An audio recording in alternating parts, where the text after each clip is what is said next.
En una tarde soleada santafesina vamos a empezar a ver un poco qué está pasando con nuestro contexto, ¿no? Nuestro contexto educativo.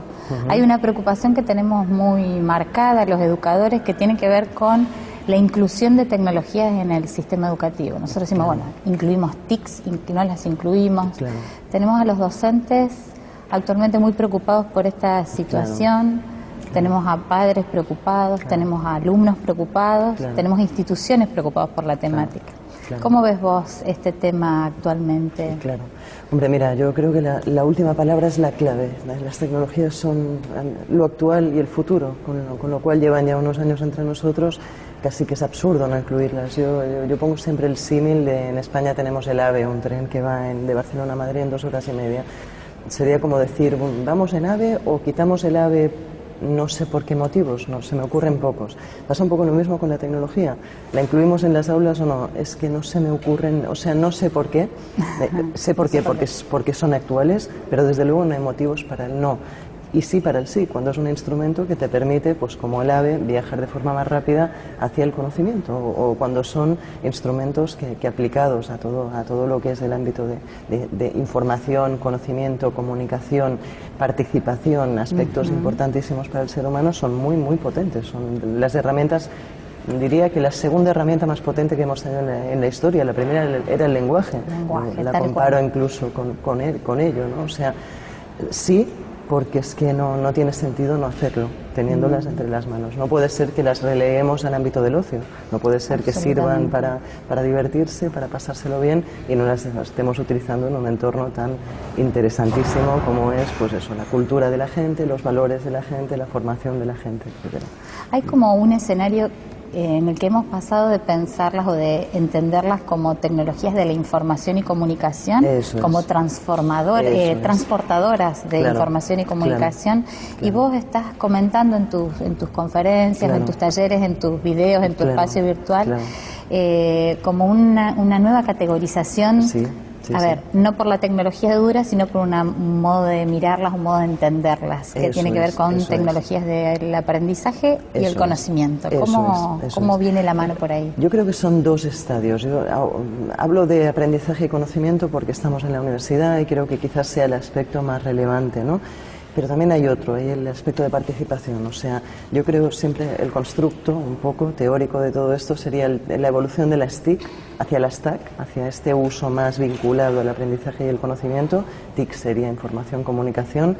Entendámoslo como un uso trivial de la tecnología, pues para chatear, para comunicarse, para hacer cosas lúdicas de alguna forma.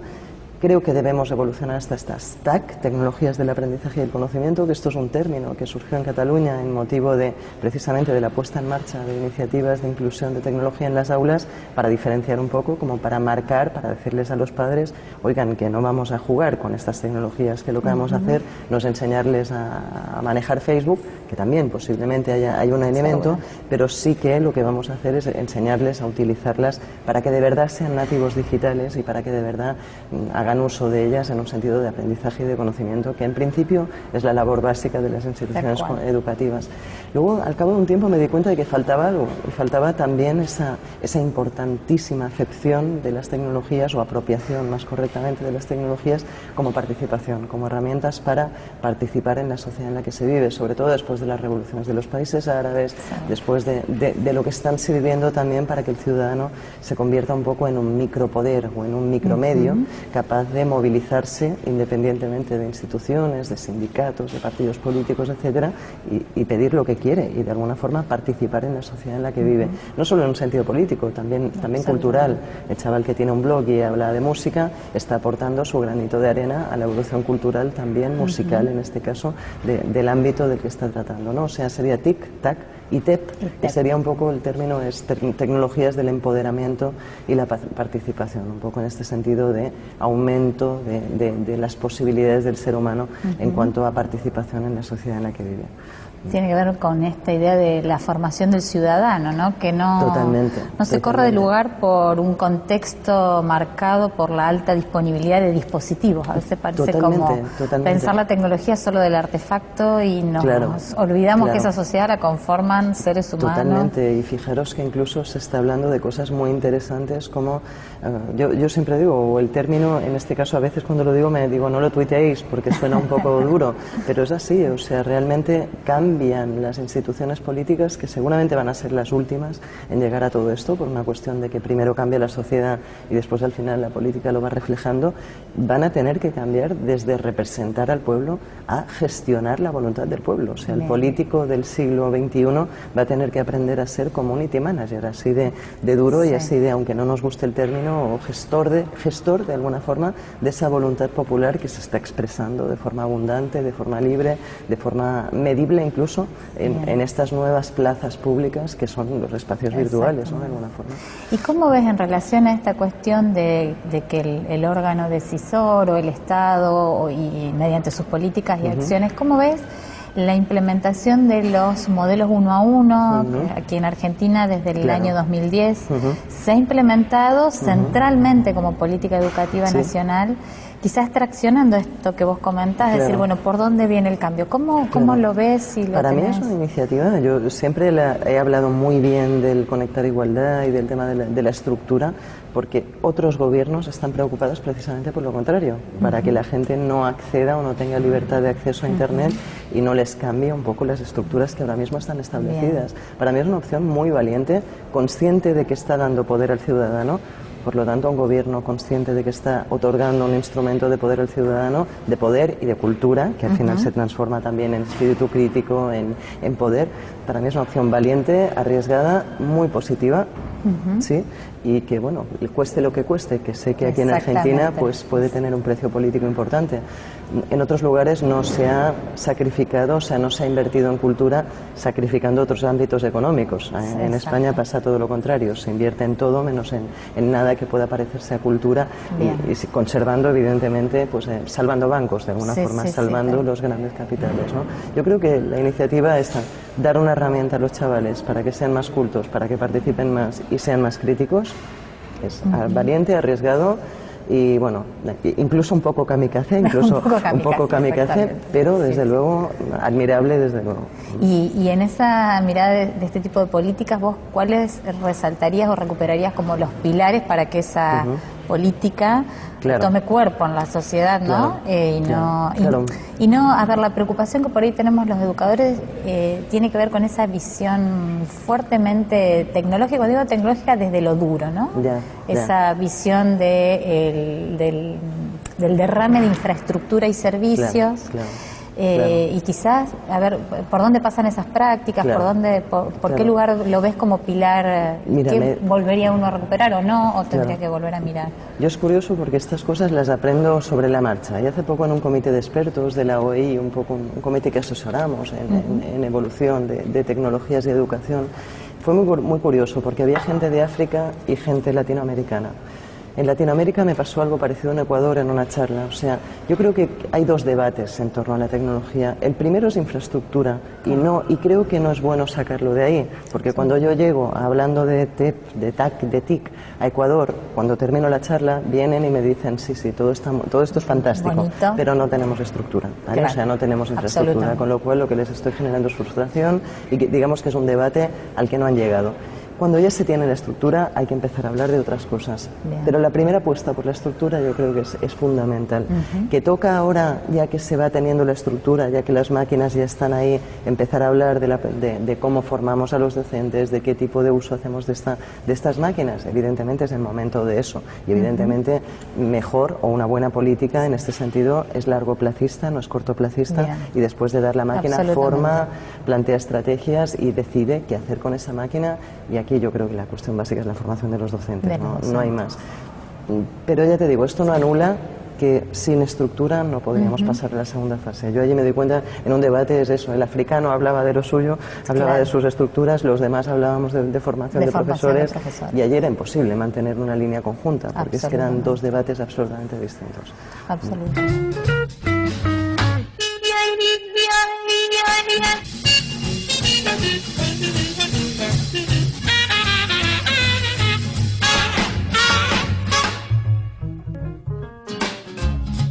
En relación con esto, ¿cómo ves al docente en la escuela? Quizás como acortando o mirando el contexto de la escuela media, la preuniversitaria, y a su vez ese docente que se encuentra en un ámbito de desarrollo científico. ¿Cómo ves el impacto de las tecnologías, tanto en la producción de conocimiento como en términos de transferencia de conocimiento y recreación de contextos de construcción de conocimiento? Claro, ¿no? Totalmente.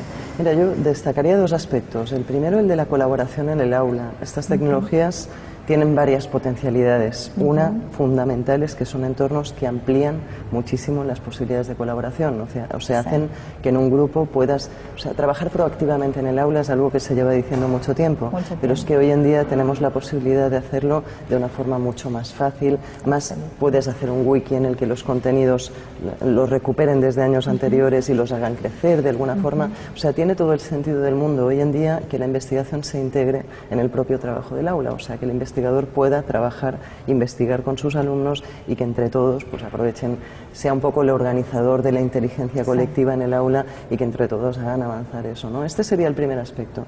Y el segundo importante es que estas tecnologías también son micromedios, también son medios de difusión importantísimos, con lo cual si formamos la identidad digital del profesor, también la de los alumnos, si entre todos tenemos una presencia en la red suficiente, vamos a conseguir que nuestra investigación se proyecte, tome peso en el ámbito científico de referencia, científico o científico social mediático, que a veces no son los mismos, pero desde luego es un ámbito importante que cada vez tiene más peso.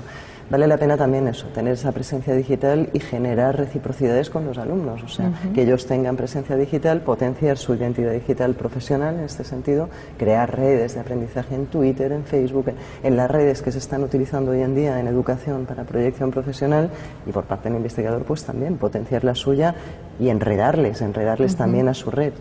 Yo, lo que digo siempre, cuando acabas la carrera te pueden dar un montón de libros que en 5 años estarán obsoletos, habrá cosas ya que haya que cambiar y desde luego habrá que ampliarlos, habría que generar muchísimas ediciones de esos libros, o pueden darte una red social profesional de vinculación entre alumnos, de vinculación a fuentes, de vinculación a journals, a todo tipo, a blogs, a todo tipo de recursos más o menos formales que te permita estar bebiendo de esa fuente de conocimiento de forma permanente durante toda la vida, que es de lo que se trata en este contexto, de aprender más y de aprender siempre de alguna forma. Y en lugar del alumno, porque uno siempre, es cierto, siempre concentra en infraestructura, en el docente, y este alumno que va transitando trayectorias que tienen que ver con ámbitos más tradicionales, con ámbitos transformados, ¿cómo ves a este actor en este cambio de paradigma? Mira, si triunfan tanto las redes sociales es porque hacen dos cosas importantes. Una es digamos, aumentar el sentimiento de pertenencia al grupo, alimentar la sociabilidad del ser humano, y la segunda, la realización que pasa por la participación. El ser humano es feliz cuando participa, y es algo que está investigado, que hay múltiples investigaciones que demuestran que el ser humano en el fondo quiere participar en la sociedad en la que vive. Que le hayas enseñado desde pequeño que no tiene voz ni voto, como decimos allí, quizás sea así, quizás a muchas generaciones les está costando porque es nuevo, porque nunca les han escuchado, pero ahora que se les escucha, a las generaciones, a las nuevas, quieren ser escuchadas, se han acostumbrado a participar además en las redes sociales y quieren seguir participando en todos los ámbitos de su vida. Entonces, esto pasa por la universidad, pasa por la escuela, pasa por la política, pasa por todo. Están descontentos. Yo, como psicóloga, siempre hablo de disonancia cognitiva.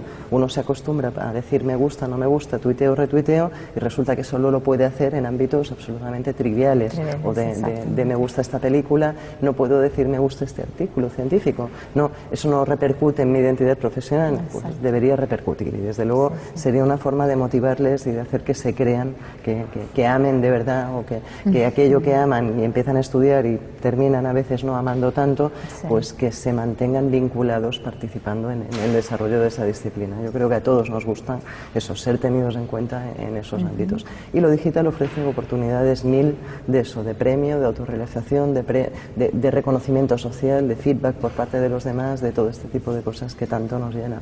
Sí, parecería como que ese espacio de formación continua, ¿no? Que siempre pensamos en la universidad o en las instituciones de educación superior, sobre todo la universidad en Argentina está caracterizada por trabajar en institutos de formación docente.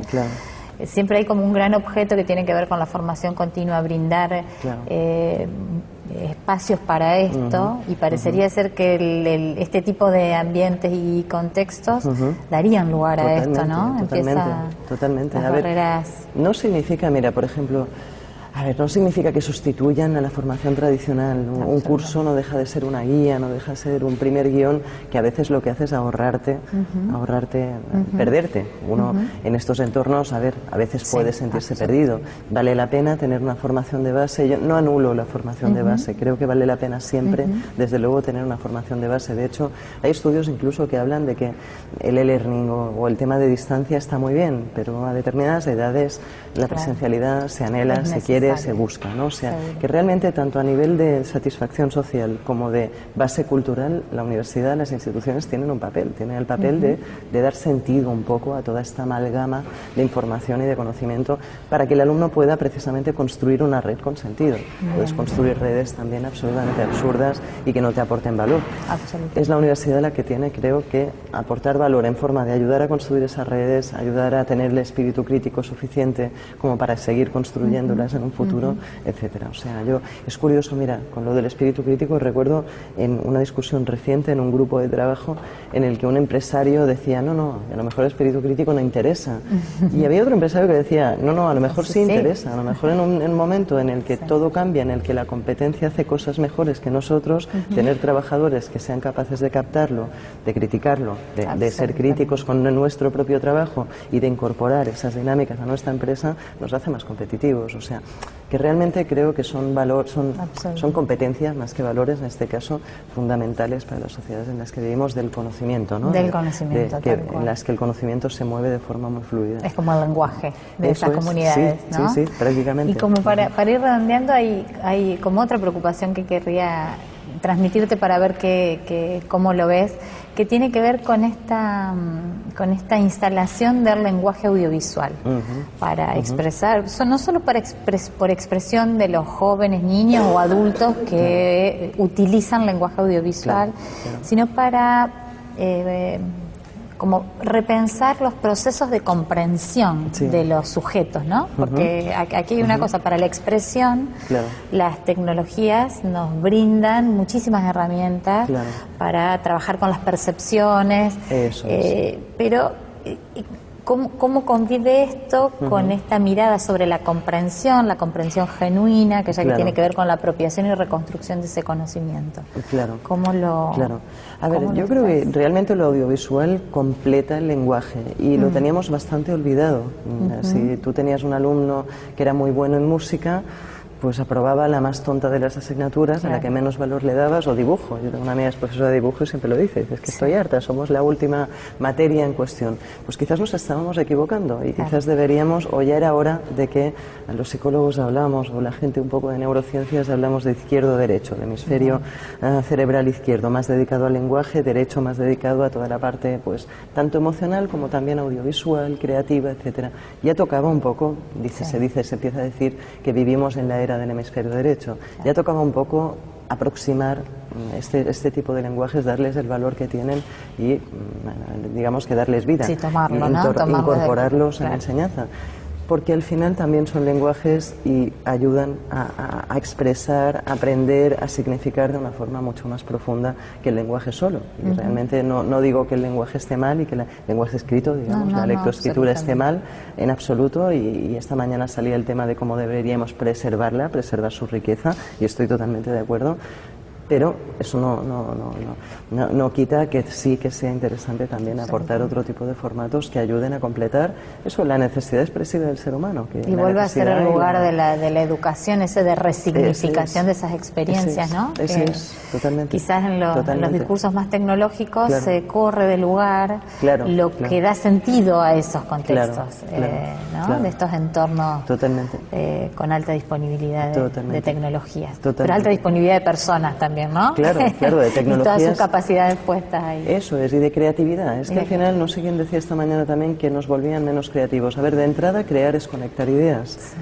Y Internet es un lugar en el que conectar ideas es lo que más haces, o sea, realmente creativo eres.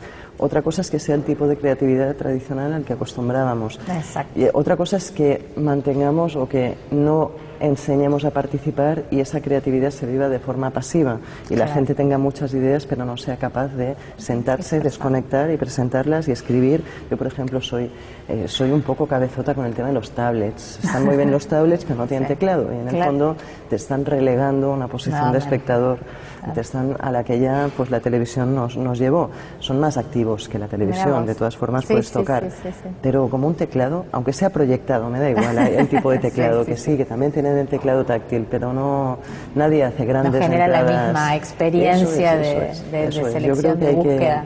Por eso hay que potenciar esa participación, además de esa en ese entorno abundante para la creatividad que creo que es Internet, que da muchísimo juego para la creación.